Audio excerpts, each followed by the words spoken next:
안녕하세요. 저에게는 할아버지 같은 시아버지가 계셨어요. 연세가 많으셔서 저에게는 할아버지 같은 느낌이 강했어요. 지금은 제 곁에 계시지 않지만 여전히 저희 집 어디에선가 앉아 계시는 것 같아요. 저를 많이 챙겨주시는 남편을 만난 것도 복이지만 저에게 살갑게 대해주신 시아버지를 만난 것 또한 저에게는 복인 것 같아요. 오늘 저는 이곳에 저에게 복처럼 다가온 두 남자와의 이야기를 써보려 해요. 저는 제가 살고 있던 곳을 떠나 다른 지역으로 일을 하러 가게 되었어요. 취직을 못하고 있었는데 먼저 취직을 하고 자리를 잡은 친구가 자신의 회사에서 사람을 구한다고 연락을 했기에 두 번 볼 것도 없이 그곳으로 가게 되었어요. 부모님은 조금 더 기다렸다가 집에 출퇴근을 할 수 있는 곳으로 갔으면 하셨지만 저는 빨리 취직을 하고 싶었기에 부모님을 설득시키고 홀로 올라왔어요.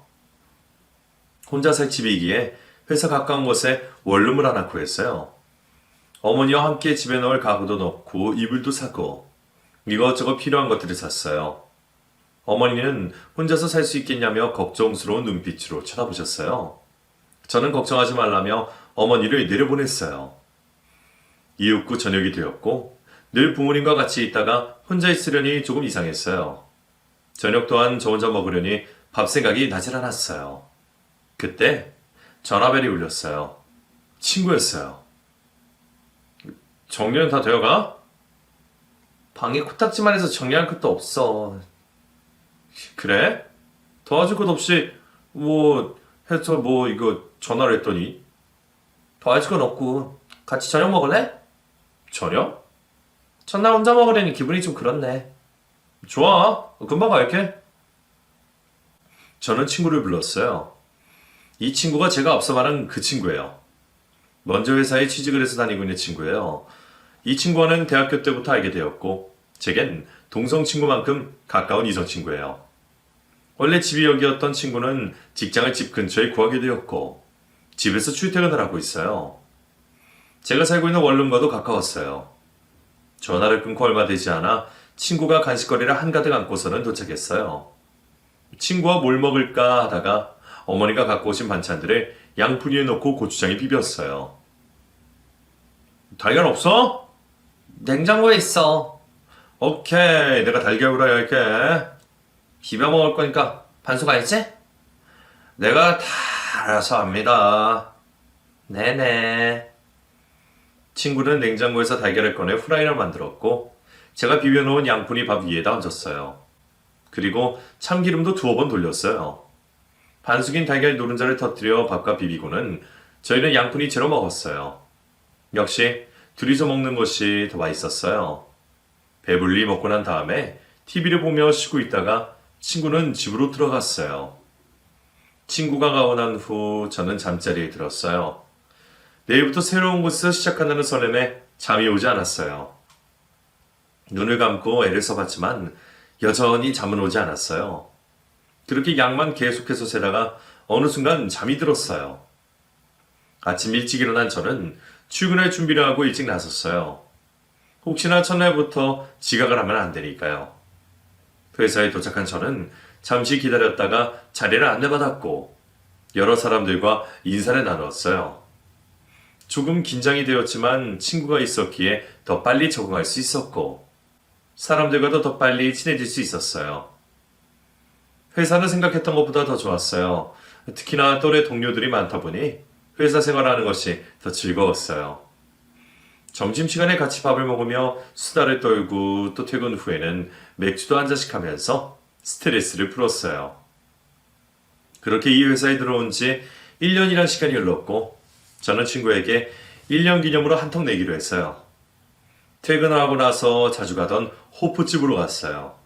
그리고는 즐겨 먹는 안주에 시원한 맥주를 2잔 시켰어요. 축하해. 벌써 1년이라니.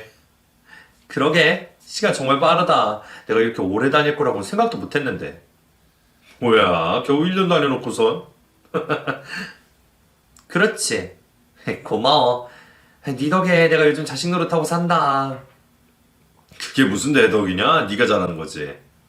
그래도 너 아니었으면 아마 아직도 방구석에 누워있었을지도 몰라. 아마도? 뭐야. 한잔해. 저와 친구는 맥주잔에 부딪히고서는 벌컥벌컥 맥주를 마셨어요. 살얼음이 낀 맥주는 엄청 시원하고 맛있었어요. 재밌는 대화를 나누며 간단하게 술을 마신 저희는 내일을 위해 자리에서 일어났고 친구가 저희 집까지 데려다 주었어요. 집 앞에 도착하자 친구는 먼저 들어가려고 그랬고 저는 친구에게 인사를 하고서는 집으로 향했어요. 문을 열려고 도어락을 봤는데 이상한 느낌이 들었어요. 분명히 도어락 뚜껑이 내려져 있어야 하는데 올려져 있었어요. 저는 제가 어젯밤에 내리지 않았나 싶었고 찝찝한 마음은 들었지만 비밀번호를 누르고 현관문을 열었어요. 그때 안에서 시꺼먼 무언가가 저를 밀치고 도망을 갔어요. 너무 놀란 저는 바닥에 앉으며 고함을 질렀어요. 그 소리에 사람들이 웅성거리며 밖으로 나왔고 건물 밖에 있던 친구가 다급하게 올라왔어요. 무슨 일이야? 괜찮아? 방금 집에서 무언가가 뛰쳐나갔어. 뭐? 나 너무 무서워. 경찰에 먼저 신고부터 하자. 친구는 저를 안아주며 경찰에 신고를 했고 바로 경찰이 왔어요. 경찰이 오기 전까지 불도 못 켜고 있다가 경찰이 오면서 집안에 불을 켰고 집안으로 아수라장이 되어 있었어요. 서랍이란 서랍은 다 열려져 있었고 온 바닥이 어지럽혀 있었죠. 제 눈으로 집안을 보고 있으니 심장이 더 벌렁벌렁거렸어요. 조사를 마친 경찰은 돌아갔고 이웃에 살고 있던 사람들도 자신의 집으로 들어갔어요. 친구는 저를 식탁에 앉혀놓고선 따뜻한 물 한 잔을 건네주었어요. 그리고는 어질러진 집안을 정리하기 시작했어요. 저는 친구가 건네준 물이 든 잔을 양손으로 잡았어요. 잔이 따뜻해서 제 손까지도 따뜻해졌어요. 그리고 저는 물을 한 모금 마셨어요. 불안했던 마음이 조금 진정이 되는 듯 했어요. 집안을 정리하던 친구는 창문까지 꼼꼼하게 다 살피고서는 도어락 비밀번호까지 다시 설정해 주었어요. 그리고는 다시 제가 있는 식탁으로 와서 앉았어요. 이제 좀 괜찮아? 아까보다는 좀 나아진 것 같아. 다행이다. 고마워. 고맙기는. 오늘은 내가 같이 있어줄 테니 걱정하지 마. 괜찮겠어? 괜찮아. 내일 아침에 집에 들렀다가 출근하면 돼. 고마워. 긴장한다고 몸이 더 긁겠다. 편히 쉬어. 친구는 제가 걱정이 되어 집에 가지도 못하고 제 곁에 같이 있어 주었어요. 잠을 잘 수 없는 것은 당연했고 또다시 도둑이 드는 건 아닌지 걱정이 되었어요. 친구와 저는 밤새 잠을 한숨도 자지 못했어요.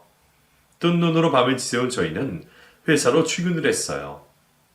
도둑 때문에 깜짝 놀라기도 하고 밤새 긴장을 하며 한숨도 못 자서 그런지 제 몸 상태는 말이 아니었어요. 누가 봐도 피곤해 쩔은 얼굴이었어요. 점심도 먹는 둥 마는 둥 하루 종일 온몸에 힘이 없었어요. 친구는 그런 제가 신경이 쓰였는지 한 번씩 제자리에 와서 커피도 건네고 제 얼굴을 보고 갔어요. 퇴근 시간이 다가오자 저는 또 가슴이 쿵쾅 뛰기 시작했어요. 빈집에 혼자 들어가는 것이 겁이 났어요. 어제처럼 현관문을 열면 안에서 사람이 뛰쳐나올 것만 같았거든요. 무거운 마음으로 책상을 정리하고 있는데 친구가 다가왔어요. 저녁 먹고 갈래? 그럴까? 친구는 저의 마음을 알고 있다는 듯이 말했고 저는 얼른 대답했어요. 집에 가는 길에 있는 동태탕 집에 들러 저녁을 먹었어요. 시간이 좀 지나서 그런 건지 아님 점심을 제대로 못 먹어서 그런 건지 저녁은 점심 때보다는 더 많이 먹었어요. 식사를 마치자 친구가 조심스레 제게 말했어요. 그 집에 혼자 있을 수 있겠어? 아니, 아직 무서워. 다른 곳으로 옮기는 건 어때? 이사? 거기서 살면 계속해서 생각날 테고 옮기는 것도 나쁘진 않을 것 같은데. 그게 더 나을까? 그러자. 내가 도와줄게. 그리고 이사 갈 동안은 우리 집에서 같이 지내자. 너희 집? 그래. 그래도 그건 좀 아닌 것 같은데. 아버지도 이상하게 생각하실 테고. 그건 걱정 마. 어제 말씀드렸더니 괜찮다 하셨어. 정말? 그래. 너만 결정하면 돼. 그럼 이사 가기 전까지만 치즈 좀 치자. 그래. 그만 일어나자. 집에 돌아온 저는 친구 집에 가져갈 짐을 챙겼고 그날부터 저는 친구의 집에서 살았어요. 남자 둘이 있는 집에 여자가 가서 산다는 것이 남들이 보기엔 어떨지 몰랐지만 저는 괜찮았어요. 워낙 동성 친구처럼 지낸 오래된 친구였고 친구의 아버지도 많이 배웠기에 별다른 것이 없었거든요. 특히나 아버지는 연세도 많으셔서 저에게는 할아버지 같은 느낌이었어요. 언제나 저를 볼 때면 인자하게 웃으셨거든요. 그곳에 살면서 저는 집안일도 같이 하고 아침 식사 당번을 자처했어요. 생활비는 받질 않으시니 그런 거라도 하는 것이 마음이 편했거든요. 제 덕에 아버지는 아침을 든든하게 먹고 갈 수 있다고 좋아하셨어요. 친구 집에서 살면서 제가 이사 갈 것도 알아봤어요. 친구는 저와 함께 다니며 꼼꼼하게 모든 것을 살폈고 계약을 하고 이사가 마무리될 때까지 모든 것을 챙겨주었어요. 친구가 있었기에 이 모든 것이 가능했어요. 저를 위해서 물심양면으로 도와주는 친구를 보면서 고맙기도 했고 우정이 아닌 또 다른 감정을 느끼기도 했어요. 예전에는 아무렇지 않았던 그 친구의 행동에 괜히 두근대기도 했어요. 그렇게 친구에게서 우정 아닌 또 다른 감정을 느끼며 친구의 집에서 한 달가량을 보낸 저는 드디어 새로운 보금자리로 이사를 하게 되었죠. 친구의 집에서 나가기 전날 그 고마움에 맛있는 저녁을 대접했어요.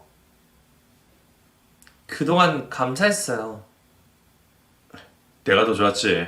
아침 뒤덕에 든든하게 먹고 네가 있는 동안 집이 더 밝아져서 좋았어. 집에 들어가더라도 자주 놀러 올 거지? 그럼요, 당연하죠. 저는 서운한 감정이 들었어요. 한 달에 한 시간 동안 정이란 것이 더 많이 챙긴 것인지 그동안 웃고 지냈던 장면들이 떠올라 눈시울이 붉어졌어요. 너 우니? 불기는 아니거든. 눈가가 촉촉한데? 뭐래, 아니라니까. 뭐야 얼굴까지 빨개져서는. 너 자꾸 놀릴래? 친구는 제 눈을 보더니 하하 웃었어요. 마지막으로 자는 그날 밤 잠을 이룰 수가 없었어요. 다음날 저는 친구의 집을 나와 제가 갈 살 집으로 갔어요. 햇볕이 강하게 들어오는 남양이라 그런지 온 집안이 환했어요. 친구가 꼼꼼하게 살펴봐준 집이라 그런지 더 안전하다는 느낌이 들었어요. 그날 저녁, 저는 그동안 저를 챙겨준 친구가 고마워 저녁 식사에 초대를 했어요. 친구가 좋아하는 음식들을 준비해놓고선 괜히 거울을 들여다봤어요. 늘 보던 친구인데 왜 이렇게 신경이 쓰이는지를 모르겠어요. 머리카락을 풀었다가 묶었다가를 반복하고 있을 때 친구가 왔어요. 친구는 집들이 선물이라며 커다란 곰인형을 선물로 주었어요. 밤에 무서우면 자신이라고 생각하고 안고 있으라고 말하면서요. 그 말에 제 심장이 또 쿵쾅 뛰었어요. 괜히 얼굴이 발그레해지는 것 같았어요. 뭐래, 이런 거 말고 먹을 것이나 사오지.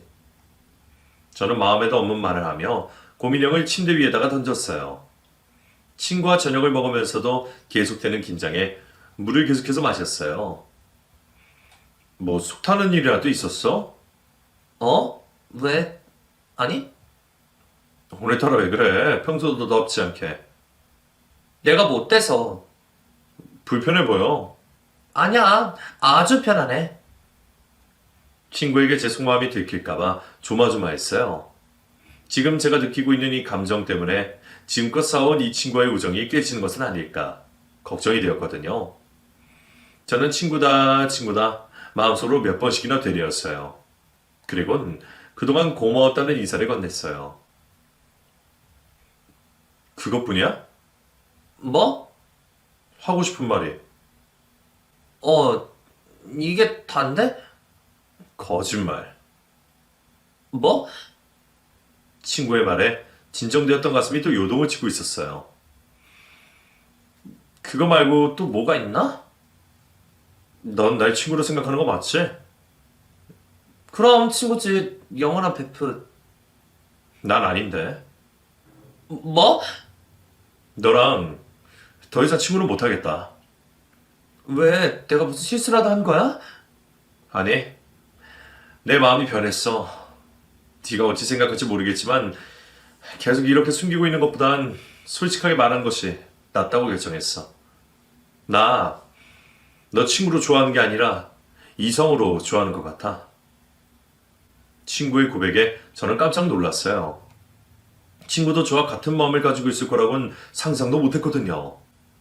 친구의 말을 듣던 저는 갑자기 딸꾹질이 나왔고 물을 계속해서 마셨어요. 친구는 제 마음이 어떤지 모르겠지만 자신의 마음을 표현하고 나니 속은 편안하다고 말했어요. 친구의 용기에 저도 친구가 아닌 이성으로 좋아하고 있다고 고백을 했고 그 이후로 저희는 연인이 되었고 결혼을 하게 되었어요. 어찌 보면 그때 저희 집에 들었던 그 도둑이 아이러니하게도 저희를 연결시켜 준 것 같아요. 서로의 감정이 그 이후로 변화되기 시작했으니까요. 친구는 이제 남편이 되었고 친구의 아버지는 시아버지가 되었어요. 결혼을 한 후 저는 남편의 집에 들어와 살았어요. 연세가 많으신 시아버지가 혼자 사시게 되는 것도 마음에 걸렸어요.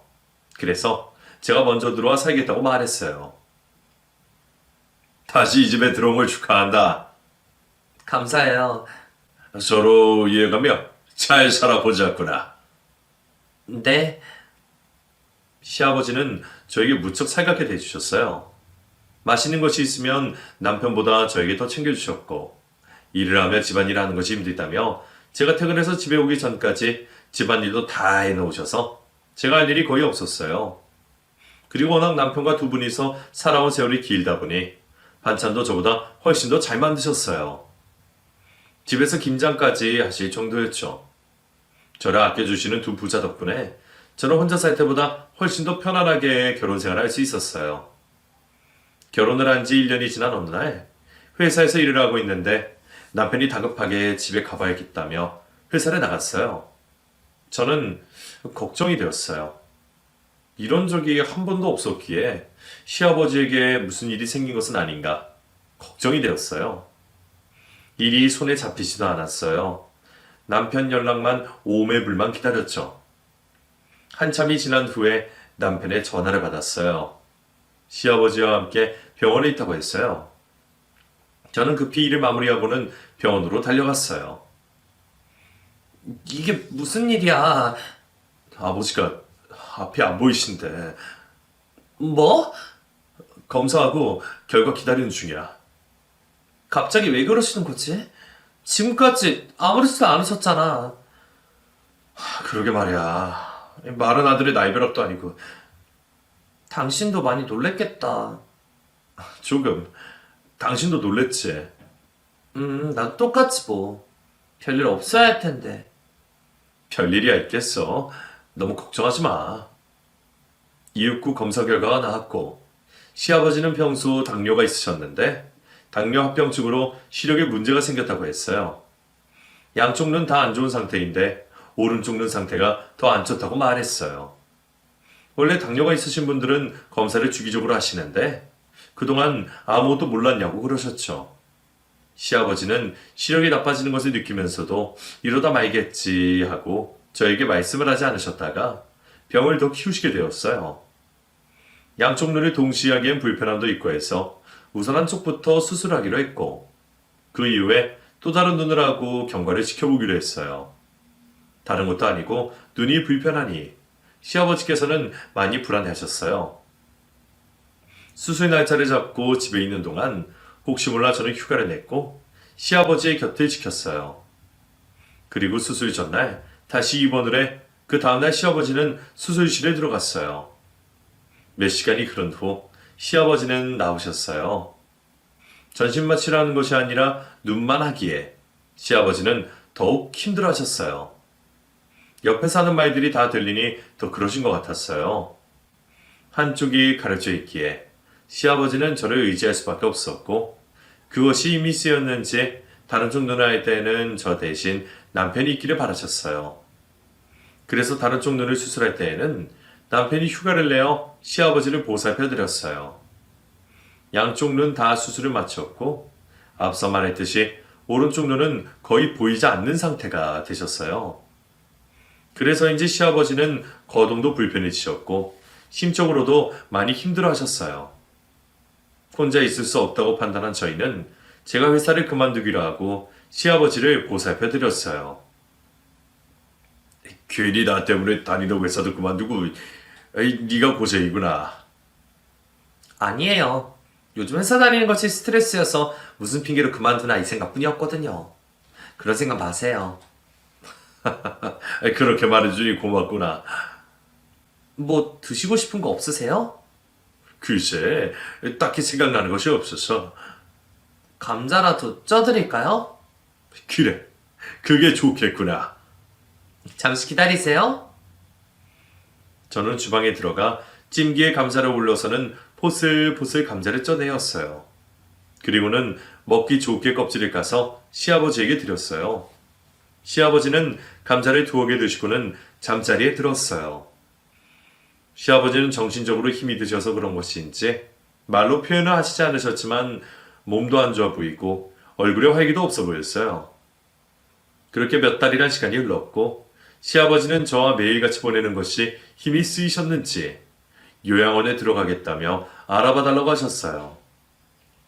저희는 이렇게 지내는 것이 더 낫다고 말을 했지만 시아버지는 자식들에게 짐을 지우는 것 같아 마음이 불편해서 안 되겠다며 차라리 요양원에 가 있는 것이 마음이 편할 것 같다며 고집을 꺾지 않으셨어요. 결국 시아버지는 요양원으로 가시게 되었고 그곳에서 케어를 받으며 생활을 하셨어요. 저는 내일 시아버지를 뵈러 들어갔어요. 시아버지의 얼굴이 집에 있을 때보다 한결 가벼워 보이는 것도 같았어요. 드시고 싶은 간식거리를 사가서는 같이 먹기도 했고 날이 좋을 때에는 밖에 나와 바깥 바람을 쐬며 산책을 하기도 했어요. 밖에 나오니 안에만 있는 것보다 훨씬 좋죠. 그렇구나. 날씨가 좋으면 잠시라도 밖에 나와서 산책해요, 우리. 네가 힘들어서 안 돼. 힘들긴요. 저는 이 시간이 좋아요.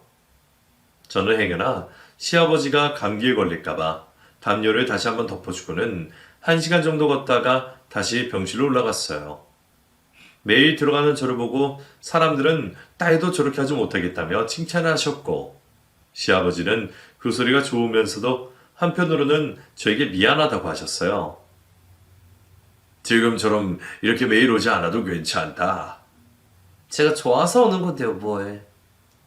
나한테만 신경 쓰지 말고 너를 위한 시간도 좀 보내렴. 괜찮아요. 내가 마음이 좀 그래서 그래. 나 때문에 직장을 그만둔 것도 그렇고 내 마음 편하게 해주면 안 되겠니? 그치만, 나 혼자 있는 게 불안해서 그러냐? 네, 눈이 불편하시니 다른 것보다 더 신경이 쓰이는 건 사실이에요.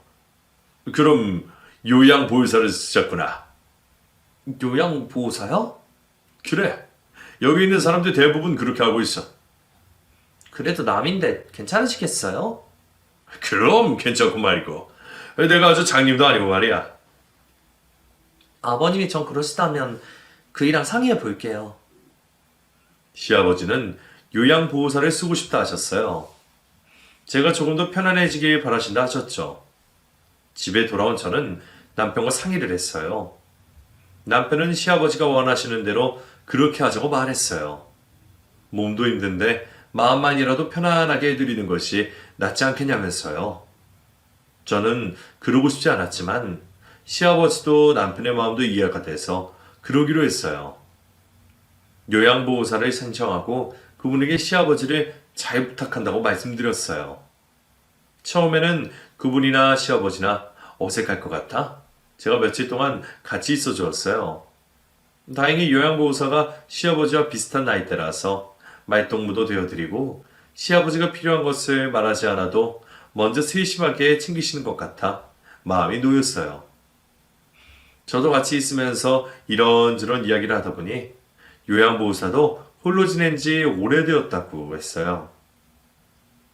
이혼을 하고 혼자 자식을 키우다 그 자식마저 사고로 먼저 보내고 혼자 슬픔에 빠져있다 지인의 도움으로 자격증을 따고 이 일을 시작했다고 했어요. 요양보호사의 개인사를 들으니 괜히 마음이 짠해졌어요.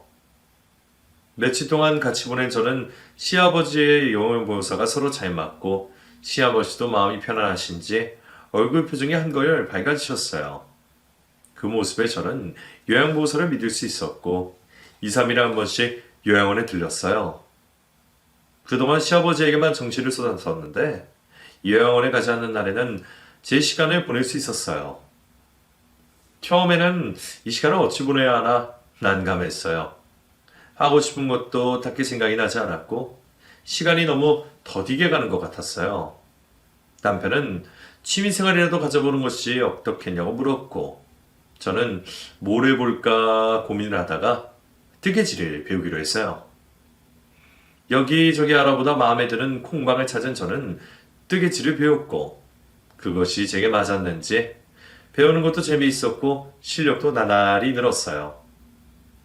처음에는 작은 것에서부터 시작하다가 지금은 가디건도 뜰 수 있게 되었어요. 저는 시아버지가 좋아하시는 고동색 실을 사서 시아버지에게 드릴 가디건을 만들기 시작했어요. 제 선물을 받고 좋아하실 생각을 하니 벌써부터 설레었어요. 며칠 후 시아버지를 만나러 가는 날 저는 시아버지가 좋아하시는 반찬들을 조금씩 사고 요양보호사와 같이 먹을 김밥도 넉넉하게 샀어요. 그리고는 요양원으로 향했어요. 아버님, 주무세요? 막 잠들었어요. 그래요? 같이 먹으려고 김밥 사왔는데 어쩌지? 조금 이따가 일어나시면 그때 드릴게요. 혹시나 상할까 봐서요. 그럼 이건 그냥 저희끼리 먹고 냉장고에 반찬들 넣어뒀으니 식사 때마다 조금씩 챙겨주세요. 그럴게요. 며느리가 어쩜 이리 다정할까? 아니에요. 어서 좀 드세요. 입맛에 맞을지 모르겠네요. 저는 젓가락을 빼서는 요양보호사에게 전해주었어요. 김밥을 하나 입에 넣으시더니 맛있다고 하시며 웃으셨어요. 저는 덕분에 시아버지를 맡기고 지낼 수 있다고 감사의 인사를 전했어요.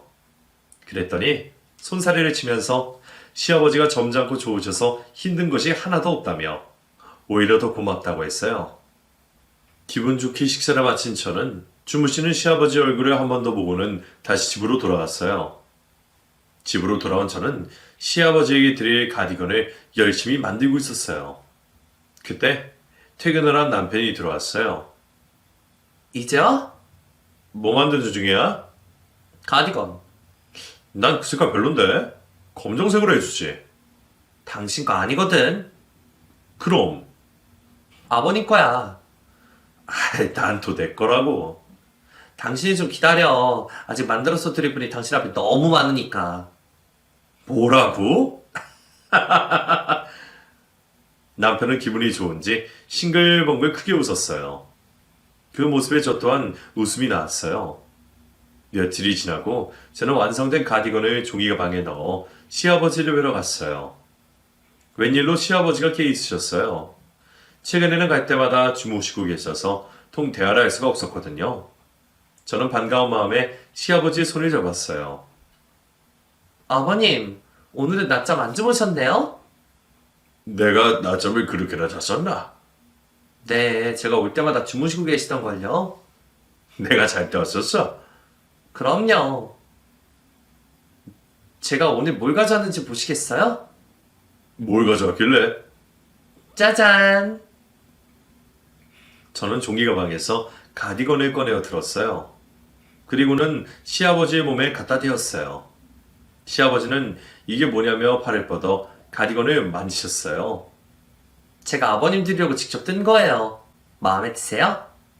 마음에 들다마다 너무 예쁘구나. 날이 더 차지만 이거 걸치고 있으세요. 따뜻할 거예요. 고맙구나. 별 말씀을요. 지금 한번 걸쳐보시겠어요? 그럴까? 저는 가디건을 시아버지의 어깨에 걸쳤어요. 시아버지와 너무나 잘 어울렸어요. 그리고 다시 가디건을 벗겨 정리를 하면서 시아버지의 팔에 멍이 들어있는 것을 보았어요. 깜짝 놀란 저는 시아버지의 소매를 걷었어요. 여기저기 멍투성이었어요. 아버님, 팔이 왜 이래요?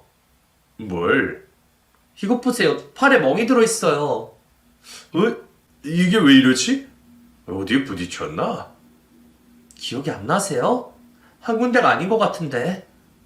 글쎄다, 기억이 나질 않는구나.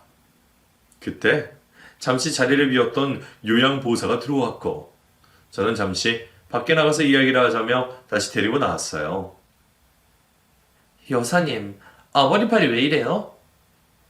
아, 그게 부딪혀서 그럴 거예요. 어디에요? 화장실 가신다고 왔다 갔다 하시다가 부딪힌 것 같아요. 여사님은 뭘 하시고요? 잠깐 자리 비운 사이에 그래서 미안해요. 잘 좀 봐주시지. 나도 영감님이 그렇게 자주 왔다 갔다 하실 줄 몰랐어요. 최근에 화장실에 너무 자주 가시고 잠시도 가만히 계시질 않으시니 힘드시겠지만 잘 좀 부탁드릴게요. 저는 다시 한번 잘 부탁드린다는 말을 전하고는 집으로 돌아왔어요. 앞이 잘 보이시지 않으니 일부러 위험한 물건들도 다 없애버렸는데도 왔다 갔다 하며 침대에 부딪혀서 멍이 들었다고 하니 마음이 착잡했어요. 그렇다고 1분 1초도 시아버지에게 떨어지지 말라고 할 수도 없는 노릇이었고요. 시아버지가 걱정이 되었던 저는 그 이후로 예전처럼 또 매일 들어갔어요.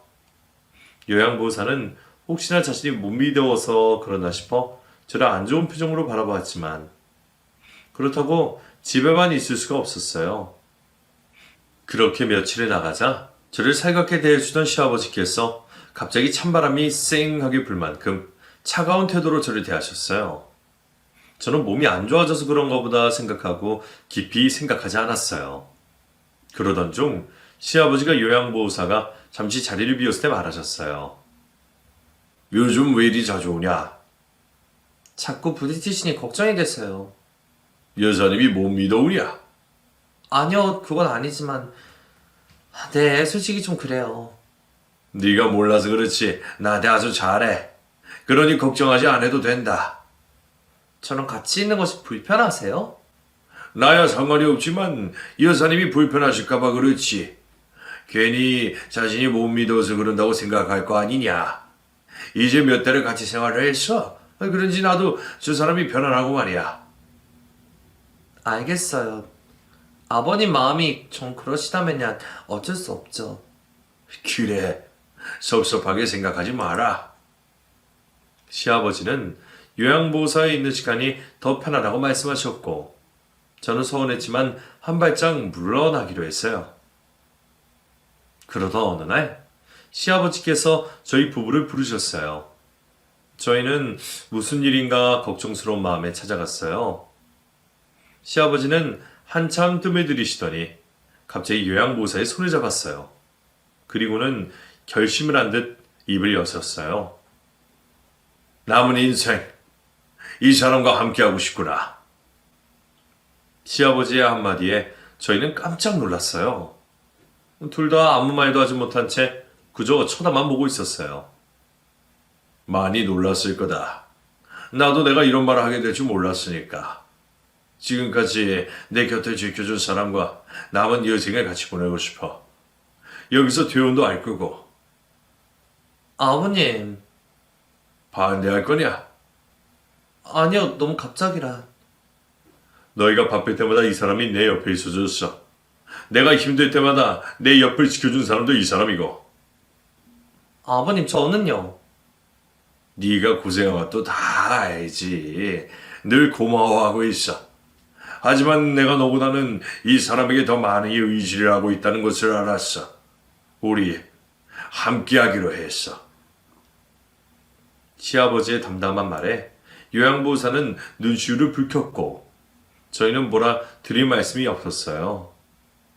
연세가 가득 차신 분이 남은 여생을 함께하고 싶은 사람과 같이 살고 싶으시다는데 뭐라고 하겠어요? 저희는 시아버지의 뜻대로 하기로 했고 집에 새 식구 맞이할 준비가 끝나는 대로 퇴원을 하고 집으로 모시기로 했어요. 그동안 시아버지 혼자서 사셨던 방을 다시 도배를 하고 장판도 새로 깔았어요. 그리고 커튼과 이불도 새 것으로 다 바꾸었어요. TV와 작은 옷장 하나 있던 방에 화장대와 서랍장을 다 넣어 두 분이 생활하기에 불편한 게 없게 만들었어요. 새 식구 맞이할 준비를 끝낸 저희는 퇴원 수속을 하기 위해서 요양병원에 들렀어요.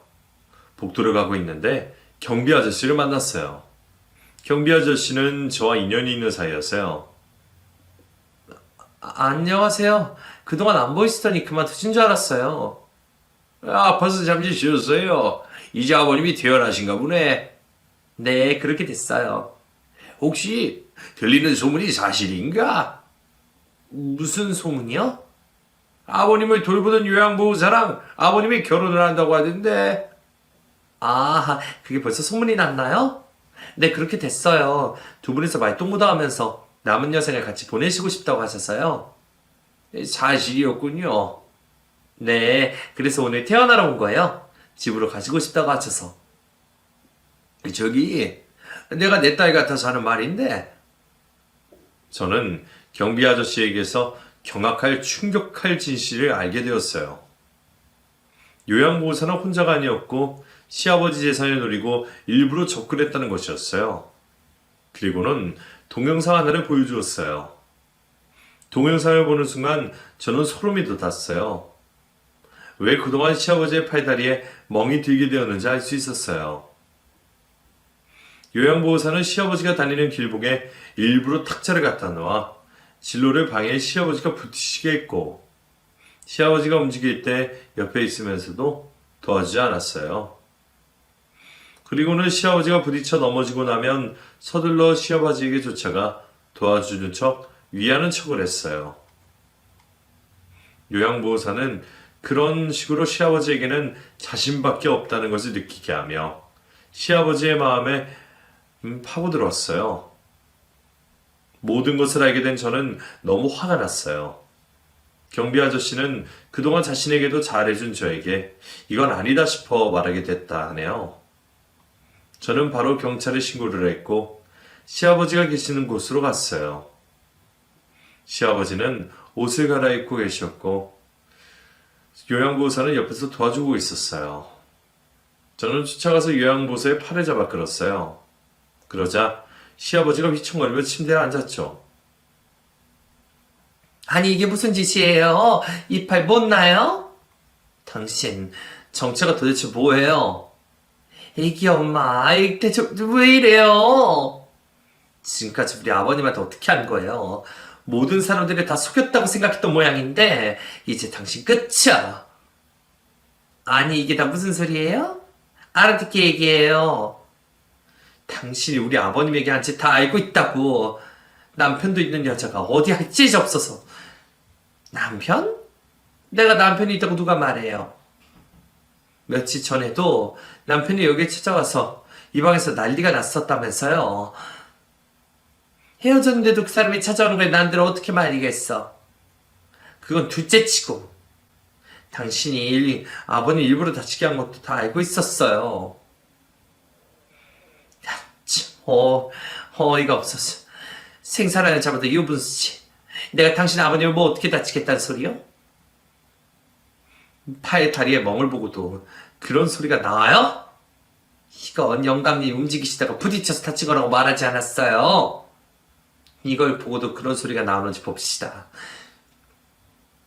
저는 경비 아저씨에게 받은 동영상을 보여주었어요. 그러자 요양보호사는 얼굴이 하얗게 질렸어요. 이제 겁이 좀 나요? 그때 가만히 있던 시아버지가 소리를 질렀어요. 그럴 리가 없다며 지금까지 자신을 챙겨주고 보살펴준 것은 요양보호사라며 믿지 않으려 했어요. 그때 경찰이 들어왔고 요양보호사와 함께 나갔어요. 저는 혼자 남아있는 시아버지가 걱정이 되어 남아있었고 남편에게 연락을 해 남편에게 일을 맡겼어요. 시아버지는 한동안 가만히 앉아 있었어요. 그러더니 집에 가자며 일어나셨어요. 집에 돌아온 뒤로 시아버지는 슬픔에 빠져서 아무것도 못하셨고 저희는 그저 지켜볼 수밖에 없었어요. 그렇게 며칠 후에 시아버지는 저희에게 부탁을 했어요. 그 사람을 용서해주고 싶구나. 네? 그게 무슨 말씀이세요? 그 사람이 거짓으로 나에게 일부러 접근을 했던 그 마음을 거짓이었던 난 그 사람 때문에 행복했어. 난 그 마음만 기억하고 싶다. 아버지를 위험하게 했어요. 다치지 않았잖니. 아버지 팔 다리를 보고도 그런 말씀이 나오세요? 그냥 내 뜻대로 하자. 내가 이 나이에 다른 사람을 미워해서 뭐하게 했니? 아버지, 그래도 이건 아니에요. 그 사람이 거짓으로 죄를 받게 되면 나와 있었던 모든 것들이 다 거짓이 돼버려. 난 그 순간만큼은 진심이었다고 믿고 싶어서 그래. 아버지, 내 뜻대로 하자. 내가 살면 또 얼마나 살겠니? 죽은 사람 소원도 들어준다는데 이 애비 소원 하나 못 들어주니? 마음에 짐을 지고 가고 싶진 않구나. 시아버지는 용서를 해주자고 말씀하셨고 남편은 안 된다고 말했어요. 이 일로 며칠을 둘이서 언성을 높였는지 몰라요. 시아버지는 끝까지 고집을 굽히지 않으셨고 저희는 고심 끝에 시아버지의 말대로 용서를 하며 고소를 취소했고 시아버지는 몇 달 동안 저희와 같이 살다가 편안한 마음으로 돌아가셨어요. 그때 만약 시아버지의 뜻대로 하지 않았더라면 시아버지는 지금처럼 편안한 마음으로 가셨을까 싶어요. 용서를 하는 것이 가장 큰 사랑이라고 하던데 시아버지는 그 사람의 진심으로 대하셨기에 용서까지 할 수 있었나 봅니다. 시아버지가 돌아가신 저도 어느새 몇 개월이 지났고 일생생활을 하며 바쁘게 지내고 있지만 아직까지도 그 빈자리가 크게 느껴져요. 결혼 후 늘 함께였기에 더 그런 것 같아요. 늘 저에게 아버지처럼 할아버지처럼 따뜻하게 대해주셔서 감사했다는 말을 끝으로 이 글을 마칩니다.